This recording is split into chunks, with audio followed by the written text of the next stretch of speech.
Well, it's great to meet you. Thank you so much for taking a minute out for the program today. I appreciate it. Yeah, thank you also for the opportunity. Yeah, you bet. So before we get into your work, before we kind of, peel back all the pages on what you're doing, I want to know first and foremost, 6 years ago, this pandemic was changing the world, changing all of us. How did Yeah, you get through that COVID era, and how has it changed the way that you approach work today? 6 years before, that was 2020, and at this year I actually decided to start my mindset journey. Yeah, to my whole coaching journey started there. And although the whole world was freaking out in Germany, it was kind of like a little differently than in the US or anywhere else. Um, but in this year I realized, okay, I need to change something, despite of what was going on, despite of the restrictions we had here and everything, despite of no traveling is allowed. And I really started to realize, okay, I need to do something right now. Although the whole world is freaking out, but it didn't affect me that much when I took this first step, when I said, okay, I want to be self-employed. And then I took step by step the journey forward. The hard point was really in 2023, when the consequences came here in Germany, especially when suddenly the prices increased. And then that was the next struggle. But over that time, I really realized, okay, when I look back from in 2025, I had a bigger private moment. But when I think about it right now, I think, okay, the biggest thing is really to stay stable under pressure in such times. Yeah, and that is the topic I am, teaching today. Yeah. So let's find out how we got here, or let's more importantly, let's get into exactly what you do with your clients. I'm going to put you in front of a bunch of 12-year-olds. You're in a school, it's career day, and they want to know what you do for a living. How do you explain your job to them? My job is really that you have a regulated nervous system, that you have a stable identity and also a stable presence confidence that really holds under pressure, not just in good moments. Yeah, because when everything is fine, then we can all execute our tasks. Execute tests, exams, or our work or whatever we're doing.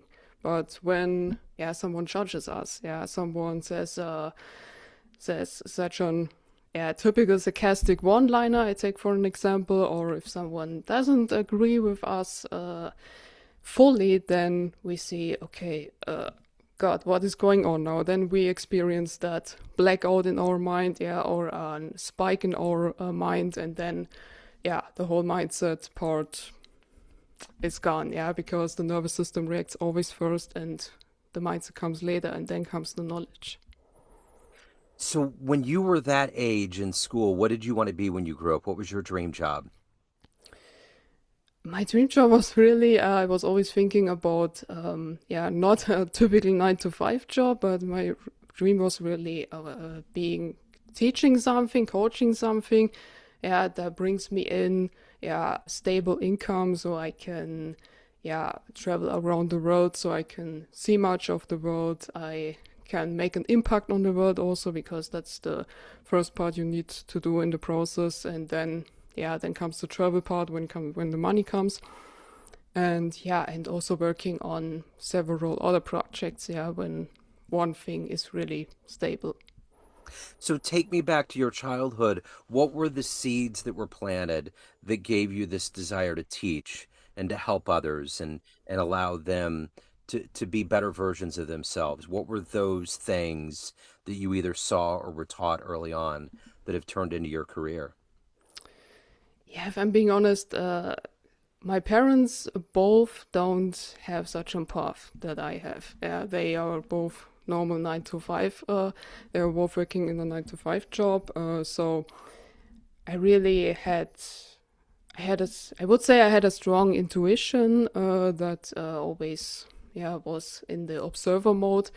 And when it also comes to social media, okay, in my age, when I look back, to my childhood. Social media wasn't that present then with the childhood or with the teenagehood today. But yeah, I really felt like, okay, I always felt drawn to, yeah, to certain sentences that were very philosophical. Yeah, to philosophers I felt a little drawn, yeah, because they had this whole mindset thing. Although I'm not following any philosopher actively, but that was that lane, and yeah, first of all, I ignored that a little, or I just said, yeah, just just such sentences, yeah, nothing really honest, but yeah, if I'm being honest, okay, yeah, that was the thing. And the next part was always that I liked superheroes, yeah, because superhero heroes in their journey they also faced struggles, yeah, they also didn't have always uh, the the good times. They also had the bad times, yeah, when a villain showed up and yeah, suddenly they needed to find a way to yeah defeat them, yeah, and that was something that really also led me to think about, okay, there are always challenges in our lives and we have to be the hero to yeah to face them and not to run away from them. Yeah. So talk to me a little bit about who your personal hero or inspiration has been to find your voice in the professional world, to find your true calling. Yeah, that was a discovery I made last year in March 2025, where I hit another rock bottom moment, and then I sat there and felt like I cannot continue the way I did before. Yeah, I did nothing wrong with any clients or everything. That wasn't the problem, but the problem really was there that I had the mindset, I had the knowledge, but something didn't really stick. Yeah, something was still missing. And then there was such an universal sign there, and it said, "Hey, Carmen, watch Iron Man 1." And I felt like, okay, what is that? Yeah, why should I do this? But I did it anyway.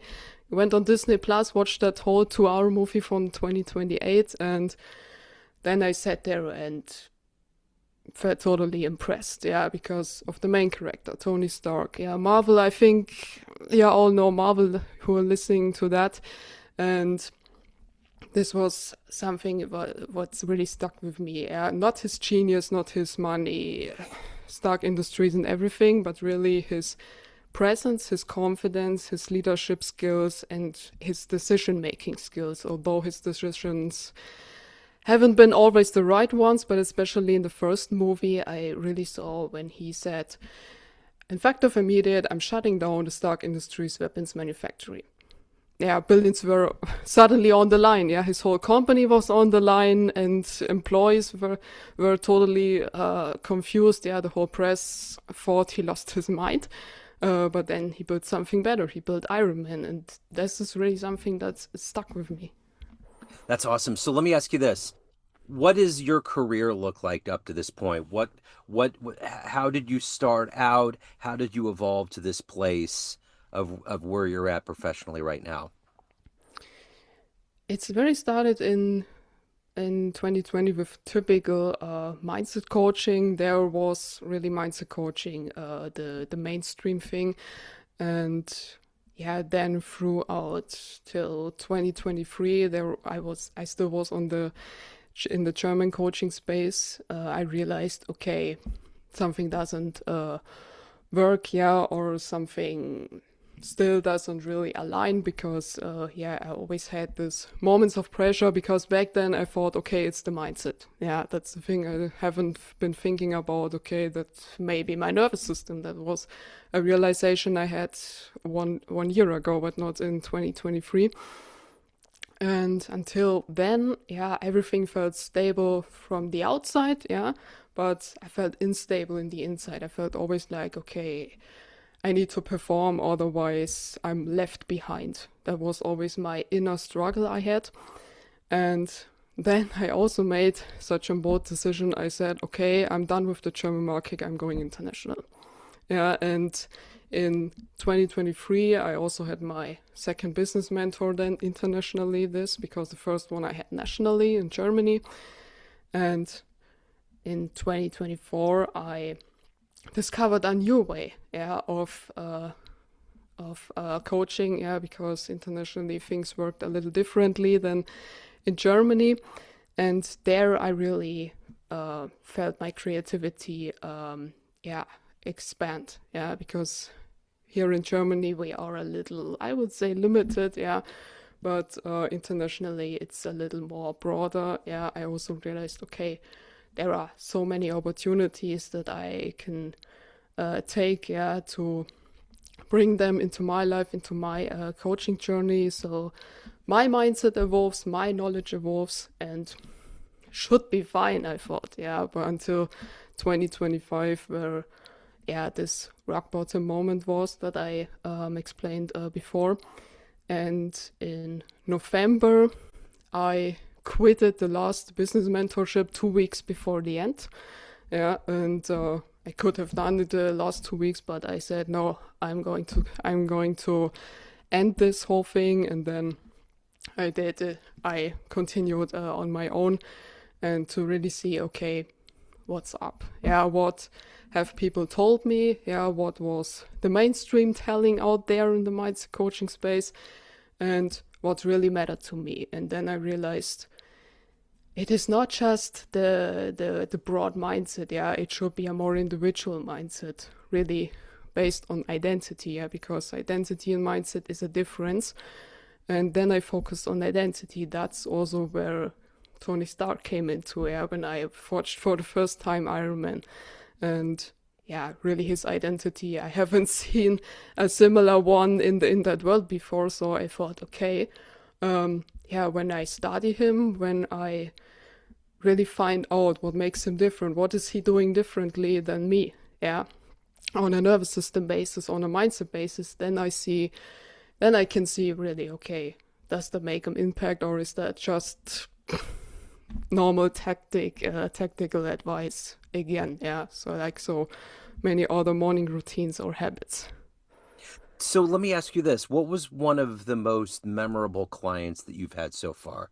Maybe one that you grew the most or that confirmed what you're doing is the right path for you. Did you have a moment like that with a client? Yeah, that was one.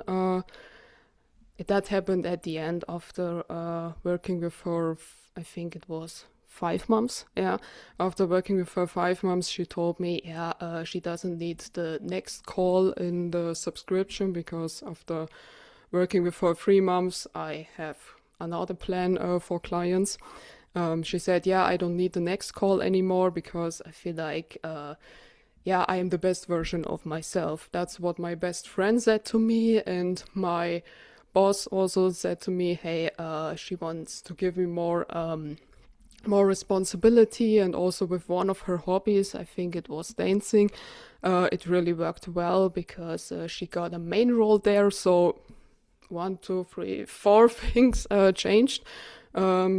Just because, yeah, we worked on her nervous system, also on the mindset, and this was very individually because I didn't use any generic advice from out there or any, yeah, any things that every other coach was using. I really looked at that situation, and because I have sometimes I have an analytical mind, and I think, okay, yeah, that is the point.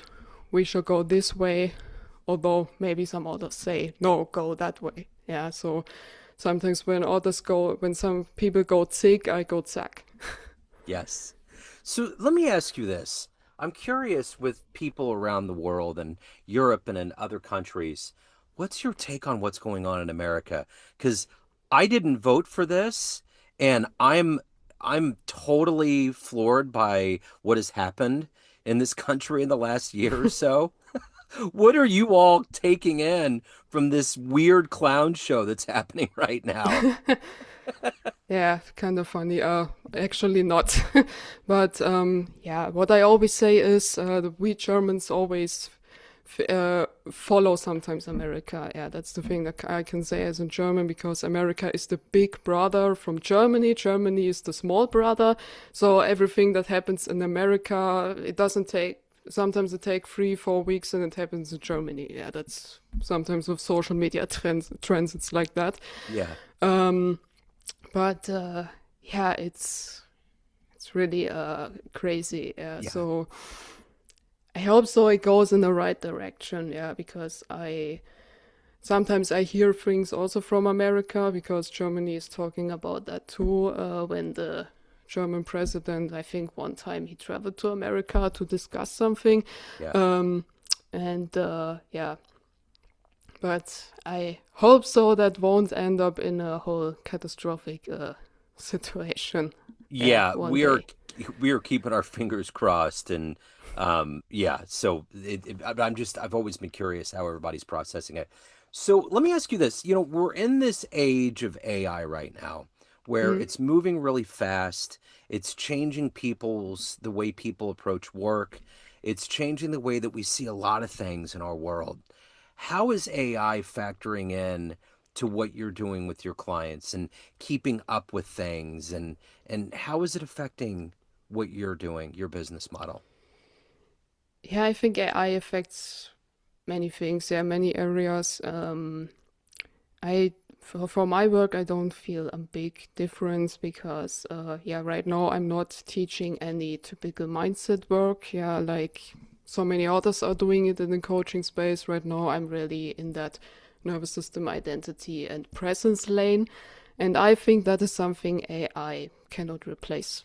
Yeah, because the nervous system is something that doesn't depend on any typical affirmations. Yeah, and that is my power, I would say here. And yeah, but AI, yeah, it can write captions, it can write emails, it can write so many things. So you really have to think, okay, what is something that AI cannot replace? Yeah, and I think AI cannot replace a nervous system, and also uh, that AI can also be an advantage, yeah, an advantage to use sometimes ideas, yeah, because if I'm being honest, yeah, I use AI for my work sometimes too, yeah, when it comes to any content ideas, any creativity, any brainstorming things, then I use it, yeah. When I find something that I find good, yeah, then I take that out, but I rewrite it mostly in my words, yeah, so I'm not letting that in AI, copy paste it, make a caption with that, and then yeah, caption is written by AI, because people can detect that so fast nowadays. And yeah, but what I really think is, yeah, you shouldn't outsource your mind to AI. You shouldn't outsource your decision making to it, especially not your decision making. Yeah, so AI is there for creativity, for sometimes using a structure if you have to hold a presentation or for an email. Yeah, from from the beginning, middle part till the end. But the writing should always be from you. So let me ask you this. You had mentioned going through rough patches and hitting rock bottom. And those are moments when you come out of it that you're stronger. You learn a lot. And I'm sure a lot of that real world knowledge that you've gone through, you help your clients with. If you had the option to not go through that again, would you pick that? Or was that experience huge for the way that you approach coaching and helping your clients? If that would happen again, I think we all have challenges, yeah, Yeah. during our time. Yeah, I will also have challenges in the future, but what is would be different right now is that first of all, that I have a stable nervous system to not freak out in the second the challenge appears. Yeah, because that was always a problem in my past, that I freaked out that if something didn't work, then yeah, I don't know, I needed 1 or 2 days to recover sometimes from that. What was really, where I really thought like, okay, what I am, yeah. And yeah, because others could, yeah, if that challenge came, then they moved forward, yeah, without even, yeah, without even flinching or something like that. But what is also important is that we take the positive out of the challenges. So if one challenge appears again, then I could really handle it differently. Yeah, that is the thing. Yeah, some challenges they are a one-time thing, but some others they can happen again. Yeah. But what's really important is that you take your mistakes out of the challenges, also what you can learn from that. And the next thing is, yeah, what was really causing a nervous system spike with that challenge? Because if you really can detect that, if you can work on that identity, on your identity, not just on generic mindset, then it's something you can really level that you can take to level up the next your way to the next challenges. So, when you look back on everything that you've overcome and achieved and become in your life, what are you ultimately the happiest, the proudest of? The happiest I'm always of is yeah the knowledge I could gain from that. Also that mostly that when this happened to me that I overcame it, that I'm still here. Yeah, because most people when the smallest challenge appears they give up. And the next thing is that I learned something from that. Yeah, it's not always easy because growth is always a challenge. Yeah, in most cases because many people think growth is wonderful. No, it's not always wonderful. It's sometimes when you have challenges, when something, especially when something big happens, then yeah, I wouldn't say that is always wonderful or whatever. But the most important thing that I took from there is, yeah, that I got another rep in, yeah. So like when you do fitness, yeah, you do 10 reps, yeah, and and when a challenge appears, yeah, in my case or in so many people's case, yeah, then you have another rep in, yeah, you have something you learned, yeah, something that gave you clarity for the future, yeah, because if the challenge wouldn't have happened, I don't know. Yeah, what would have appeared then? Yeah, maybe if you're not aware of specific people, especially with other people, then yeah, it could end not that well. Yeah, because but if you have a good awareness of certain things, yeah, you can decide early on, yeah, not to go into the same challenge. Yeah, for sure. So, Carmen, everyone has a perception of you, family, friends, clients, everyone that knows you, but you're in control of the perception that we all get. What is your idea of who you think you are? What's your perception of you? My perception of you is that I am really a stable person, that I would always say I'm a disruptor, I'm a rebel, especially when it comes to branding, because in branding there are certain archetypes and there is also the rebel archetype. Yeah, and I belong to them. Yeah, that's a really rare archetype, but yeah, it also there is always it's always said that yeah rebels are the disruptors. Yeah, they question yeah certain things that happen so often and didn't went well. So hey, why should that happen again?